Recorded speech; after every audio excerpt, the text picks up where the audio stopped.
Growing up, my brother Lucas and I had one dream: to entertain. As kids, we were always putting on shows for the neighborhood kids, mimicking the larger-than-life personas of our wrestling heroes. We spent hours in front of the TV watching every match, every promo, every move, and then we'd take it outside to the backyard, where we'd recreate what we'd seen. Our parents thought it was just a phase, a couple of boys with too much energy and a love for wrestling. But for us, it was more than that. It was our calling. As we got older, the dream only grew stronger.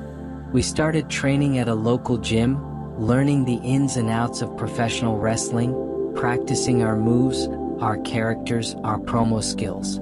We were determined to make it, to become the next big thing in wrestling, to make a name for ourselves in the world of sports entertainment.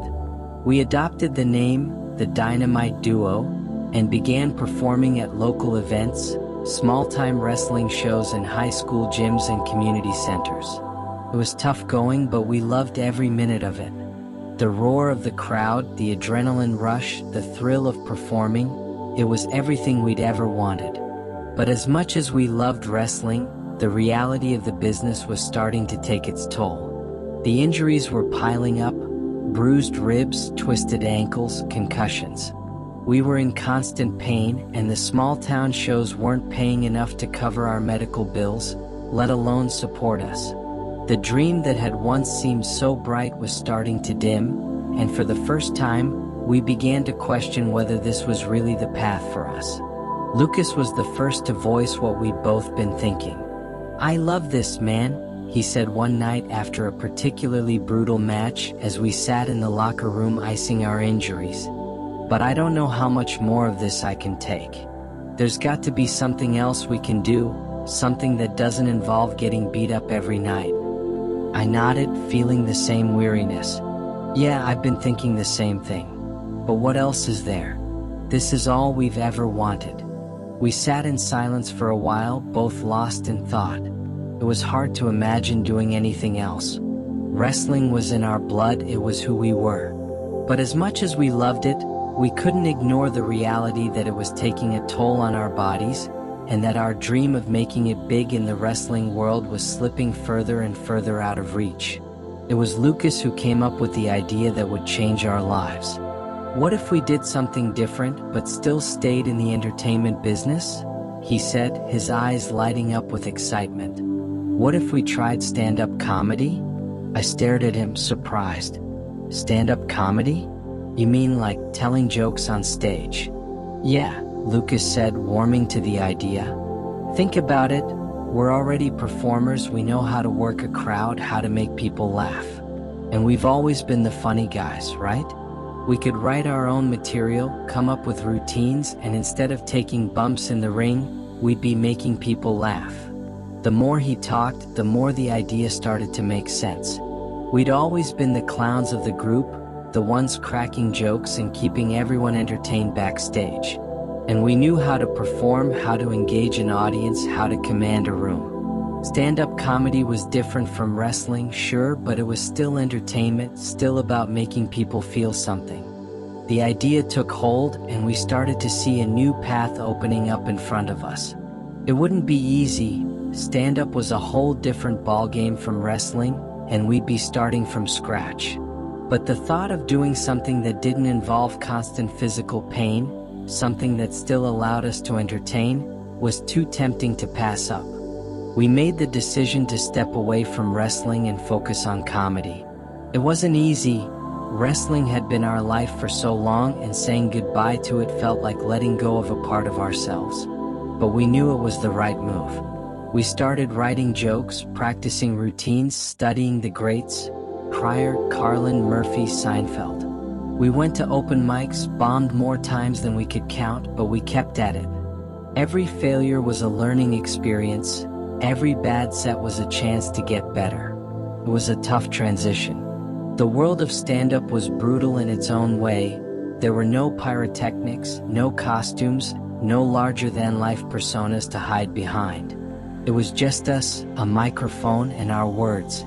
But we started to find our rhythm, started to develop our style. We leaned into our wrestling background, incorporating it into our act, using the stories from our time in the ring as material. People loved it, the absurdity of two small-town wrestlers trying to make it in the big leagues, the injuries, the characters we'd encountered along the way. It was relatable, it was funny, and most importantly, it was us. As we got better, the gigs started coming in. We moved from open mics to small clubs, from small clubs to bigger venues. We were still hustling, still grinding, but we were doing it on our own terms. We weren't just surviving anymore, we were thriving. The dream that had once seemed out of reach was starting to become a reality. But it wasn't just about the comedy, it was about the journey, about finding ourselves in a new way, about discovering a new dream. We realized that we didn't have to stick to one path, that we could reinvent ourselves, that we could create a new reality for ourselves just by believing in it, just by manifesting it. Looking back on it now, I can see how far we've come. We started as two kids with a dream of becoming wrestlers, and we ended up as stand-up comedians, entertaining people in a whole new way. The road was tough, filled with setbacks and challenges, but we never gave up. We kept dreaming, kept manifesting, and in the end, we created a life that we love. Now, when we step on stage, we feel that same rush, that same thrill we felt in the ring. But this time, there's no pain, no injuries, just laughter, joy, and the satisfaction of knowing that we're living our dream. We found a new way to entertain, a new way to connect with people, and it's everything we ever wanted. And as we look to the future, we know that the possibilities are endless. We've learned that we can create our own reality, that we can manifest our dreams, and that as long as we keep believing, keep working, keep pushing forward, there's nothing we can't achieve. The transition from wrestling to stand-up comedy wasn't just about changing careers. It was about finding a new identity, discovering who we were outside of the ring. For years, wrestling had defined us. Our bodies, our minds, our sense of purpose. It was a brutal sport, not just physically but mentally. Every time we stepped into that ring, we knew we were putting our bodies on the line, pushing ourselves to the limit for the chance to entertain, to hear the crowd roar, to feel that adrenaline rush that only a live performance could give. But as much as we loved wrestling, we couldn't ignore the toll it was taking on us. The injuries, the constant pain, the uncertainty of whether we'd be able to get back up after the next match, it was all starting to wear us down. And so, when Lucas suggested stand-up comedy as a new path, it was like a lifeline. It was a way out of the cycle of pain and injury, a chance to still do what we loved, entertain, but without the physical toll. The early days of our comedy journey were tough. Wrestling had given us a thick skin, but nothing could prepare us for the brutal honesty of a comedy audience. When you're in the ring, you can rely on your physicality, your presence, your moves to win over the crowd. But in stand-up, all you have are your words. If those words don't land, you're left standing on a stage, exposed, with nothing to fall back on. Our first few open mic nights were a humbling experience. We bombed, and we bombed hard. The jokes that had our friends rolling with laughter backstage at wrestling shows fell flat in front of a paying audience.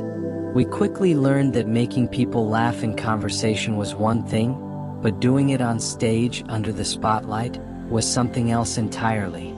But we didn't give up. Just like in wrestling, we knew that success didn't come overnight. We had to work for it, earn it. We started writing every day, honing our material, trying out new bits, refining our delivery. We watched hours of stand-up, analyzing what made the greats great, what made the audience laugh, what made a joke hit or miss. We practiced in front of anyone who would listen. Friends, family, even our old wrestling buddies who couldn't quite believe we were trading suplexes for punchlines. Slowly but surely we started to get better.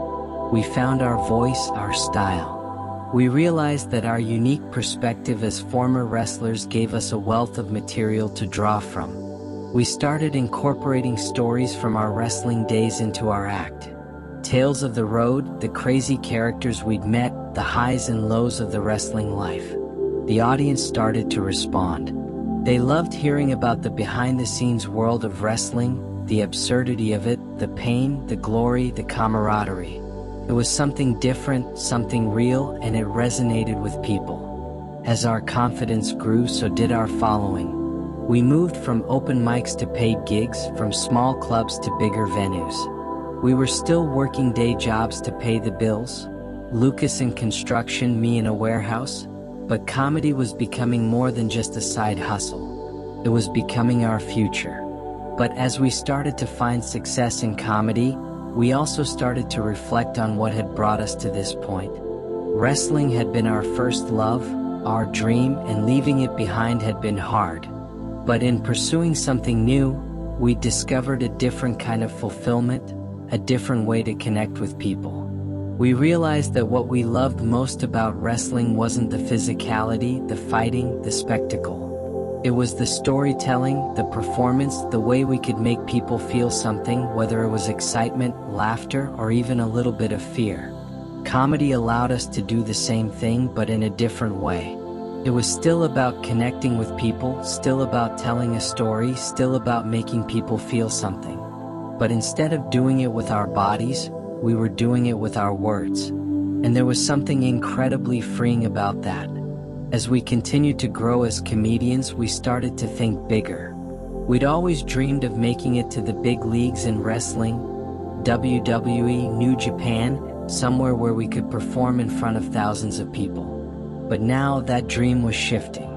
We started to think about what it would be like to make it big in comedy, to perform on the biggest stages, to have our own specials, to tour the world making people laugh. It was a big dream, a scary dream, but we'd learned something from our years in wrestling. Dreams don't come true by sitting back and waiting for them to happen. You have to work for them, fight for them, and sometimes you have to take risks. So we decided to take a risk. We pooled our savings, quit our day jobs, and moved to Los Angeles. It was a bold move and one that came with no guarantees. But we knew that if we wanted to make it to the next level, we had to be where the action was. We had to be in the heart of the comedy scene, where we could learn from the best, get noticed by the right people, and take our careers to the next level. Moving to LA was like starting over again. We were small fish in a big pond, competing with hundreds of other aspiring comedians, all trying to make a name for themselves. The competition was fierce, the pressure intense, but we thrived on it. We'd spent years in wrestling, fighting for our place in the spotlight, and we brought that same tenacity to comedy. We hit every open mic, every showcase, every opportunity we could find.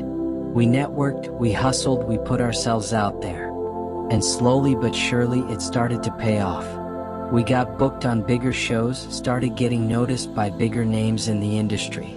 We got a manager who believed in us and our story, who saw the potential in what we were doing. We started getting auditions for TV spots, for late night shows, for comedy festivals. The dream that had once seemed so far away was now within reach. But it wasn't just about the external success. It was about the internal growth, the way we'd found ourselves through this journey. We'd started as two kids with a dream of becoming wrestlers, and we'd ended up as stand-up comedians, doing something we never could have imagined. And through it all, we'd stayed true to ourselves, to our love of entertainment, to our desire to make people feel something. Looking back on it now, I can see that every step of the journey was leading us here. The wrestling, the injuries, the struggles, the setbacks, they all taught us something, all prepared us for this moment.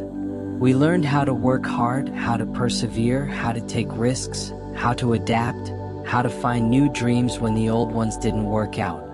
And most importantly, we learned that success isn't about achieving one specific goal. It's about the journey, the growth, the way you keep moving forward, keep evolving, keep finding new ways to make your dreams come true.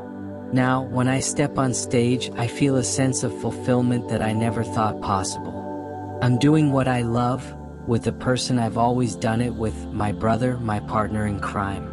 We're making people laugh, making them think, making them feel something, and there's nothing else I'd rather be doing. As we look to the future, we know that there are still challenges ahead, still obstacles to overcome, still dreams to chase. But we're ready for it. We've come this far and we know that we can go even further. We've learned that the only limits are the ones we place on ourselves, and that with hard work, determination, and a little bit of luck, anything is possible. So here we are, two former wrestlers turned comedians, living our dream and loving every minute of it. We've come a long way from those backyard wrestling matches, from those small-town wrestling shows, from those early days of bombing at open mics. But every step of the journey has brought us here, to this moment, to this stage, to this life that we love. And for that, I am forever grateful.